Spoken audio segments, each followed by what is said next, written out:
Welcome to the motherfucking lady. We're covering today's top boxing news. Okay, we'll start with this. What was a pleasant surprise announced earlier today that Mizuki Hiruta will be returning to action on what is a very big show on the undercard of Usyk versus Rico Verhoeven. Opposite the ring, Australia's own Soliman, who we talked about not but a few weeks ago, coming off a big win, big knockout win over Jasmine Parr. Would seem that helped her land this opportunity. How will she fare against Mizuki Hiruta? Mizuki, who sports an unblemished record of 10 wins with no losses and no draws, 2 recorded knockouts to Soliman. Very similar number of fights. Sports professional record of 10 wins with 1 loss and no draws, 6 recorded knockouts. Got more knockouts than Mizuki. There's a reason for that. Soliman, who was last in action in November of last year opposite the ring Jasmine Parr, who she stopped in the 7th round of a contest scheduled for 10. Soliman was quite busy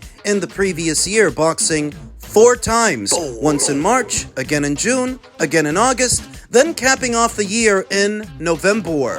Top it all off, Soliman's last 4 fights all ended by way of knockout, but there is a reason for that. Aside from the knockout win over Jasmine Parr, Soliman's quality of competition is largely domestic, largely pedestrian. She may have a similar number of fights to Mizuki Hiruta, but the quality of those fighters, that's what's different. Mizuki's been in there with the better, fiercer fighters. Now, Mizuki also was quite busy in the previous year. She also boxed 4 times. Once in January, again in May, again in August, then again in November, opposite the ring Gloria Gallardo, who she decisioned over 10 rounds. Girls that Mizuki's been in there with are comparatively better fighters than the fighters that Soliman has been in there with. Fighters like Carla Marino, unbeaten Naomi Cardenas, Gloria Gallardo. And tack on that Mizuki has by and large the better and more experienced corner in Mr. Manny Robles. Those things in mind, I like Mizuki Hiruta to win a points decision in what could be a difficult and sometimes challenging fight. I think that Mai can at least make it interesting, make it competitive. Maybe. Mai can make Mizuki at least work for the victory, but I suspect she will get it. She will win. Thus, conservatively, I like Mizuki Hiruta to win a points decision to retain the WBO Super Flyweight title. Happening on that same card, the rescheduled Frank Sanchez versus Richard Torres IBF final eliminator to crown yet another mandatory challenger for the unified champion Oleksandr Usyk, originally scheduled to go down on the undercard of Thurman versus Fundora. Why didn't it? Well, Frank Sanchez was reported to have suffered some sort of a knee injury. Now he'll be facing Richard at a later date. Richard Torres, who sports an unblemished record of 14 wins with no losses and no draws, 12 recorded knockouts.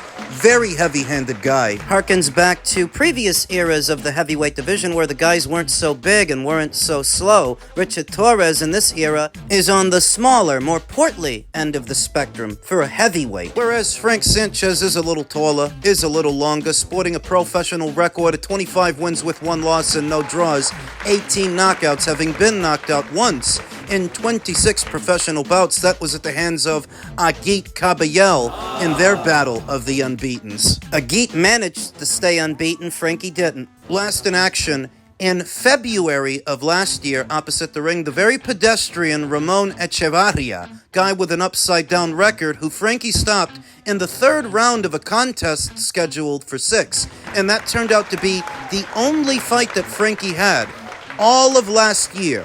Yeah, Frankie Sanchez hasn't been that busy the last 2 years. He only fought once in 2024, the loss to Agit Kabayel. Only fought once last year, beating Ramon Echevarria. Supposedly 33 years old. Stop the cap. Supposedly because the common practice among Cuban defectors is they often lie about their age. Frankie is registered as being 33 years old, but I look at this guy and he don't look a day over 40. Where Richie's a bit younger, coming in at 26. Last in action in November of last year, where he fought 2 times. He fought in April, then he fought again in November, knocking out Tomas Salek in the 1st round of a contest scheduled for 10. So Richie ain't got no ring rust to shake off like Frankie. He's not coming off a knee injury either. Frankie Sanchez Being a particularly mobile fighter in a fight, Frankie is best described as a pure boxer, albeit a heavyweight where you don't see a lot of those, but that's what Frankie is. He likes to get on the balls of his feet, use the ring, move around. It's a pure boxer. What do you want? Pure boxer coming off of a knee injury, if it is true,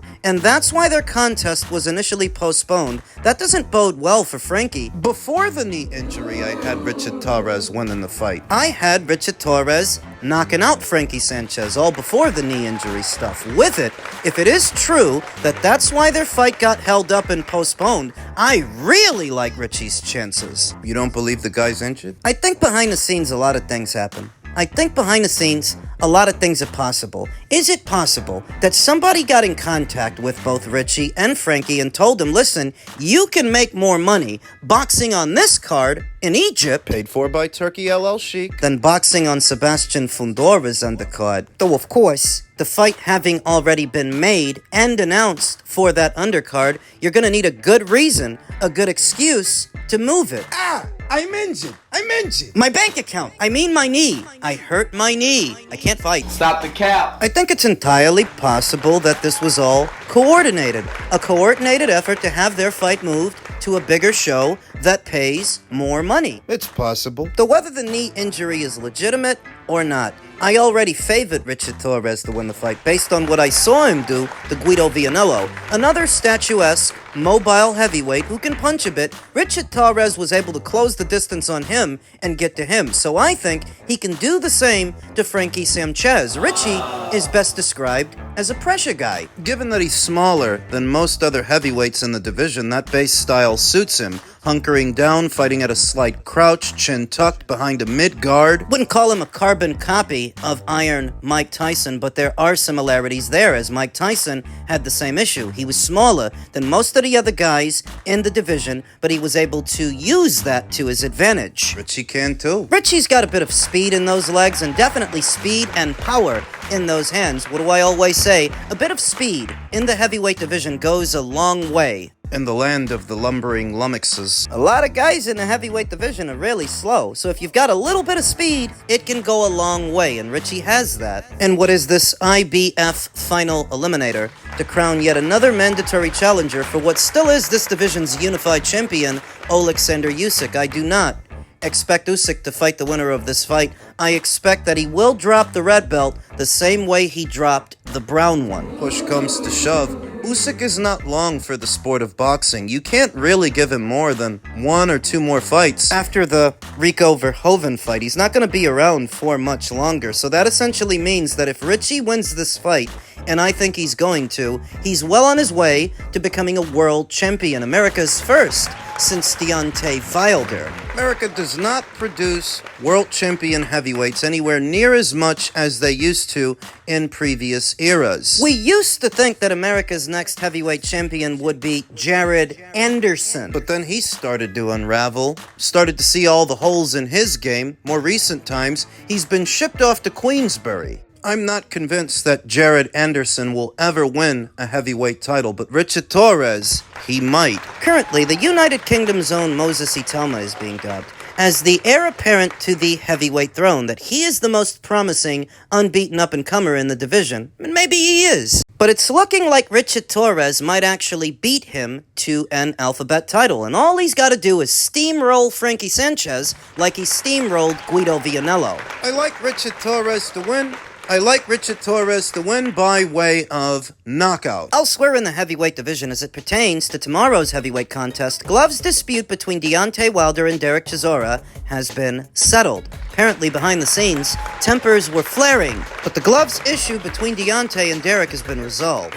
They fight this Saturday at the O2 Arena in London, England, in a heavyweight contest. The bout will be the 50th as a professional for each man. Chisora has promised to retire after reaching half a century of fights, regardless of the result. Wilder has promised to fight on in an attempt to reclaim another world title. Do you really believe that Derek's gonna retire after tomorrow? It would be easier to believe that Derek would retire tomorrow if he lost. But if he won, I'm not convinced. because his marketability, his marquee value would still be there. There might be one or some other fights that might lure him back to the ring. Derek likes his money. And Derek likes to fight. Now, there were reports this morning at the official weigh-in that there was a dispute surrounding the gloves that would be worn for Saturday's fight. It's not the first time there's been a flare-up around big heavyweight fights and the gloves, said Misfits Pro's Callie Sauerland, who spoke to IFL TV. It is also not the first time involving Deontay Wilder involving gloves. Yes, there were some dramatics at the weigh-in.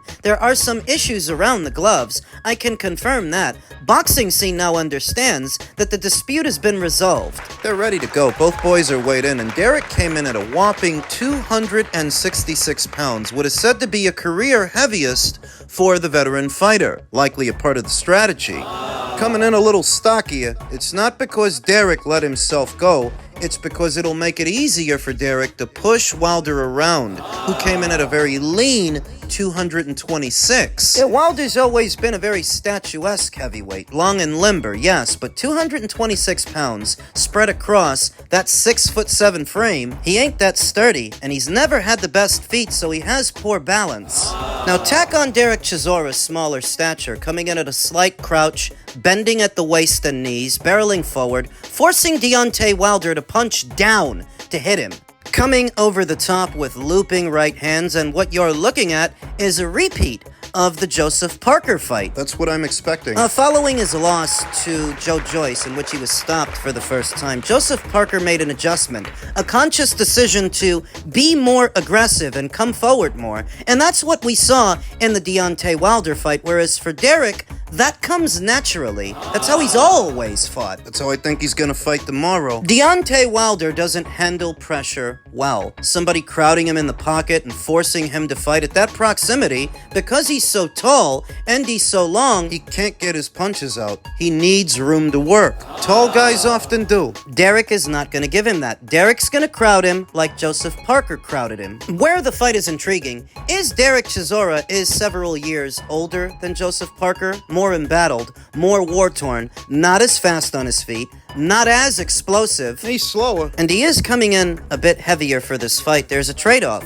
While it might make you sturdier, it might also make you tired. Derek's an action guy. That added weight, while you're pushing the pace and pressing the action, might cause you to burn out faster. So there is that. I like Derek Chisora to win. Maybe by way of knockout. Not truly convinced that he will retire afterwards, we'll see, but I've got Derek. What's been most revealing in the build-up of this fight is that in spite of Wilder's best efforts, he's still not in a good place mentally. You know, he did the spiritual journey thing, the ayahuasca. I think he said something about seeing a sports psychiatrist also. All to try and get over losing to Tyson Fury, which he's still not over. We saw the flare-up on Talk Sport, and what he's going through now with his ex. The restraining order, and now her son is suing him for child abuse. Wilder has a lot going on going into this Derek Chisora fight, and what's been most revealing is how tumultuous things have been. He's going through a lot. Enough that he may not have his eyes on the ball. Whereas comparatively, things are a bit more copacetic for Derek Chisora. It's just another day at the office. I like Derek to win.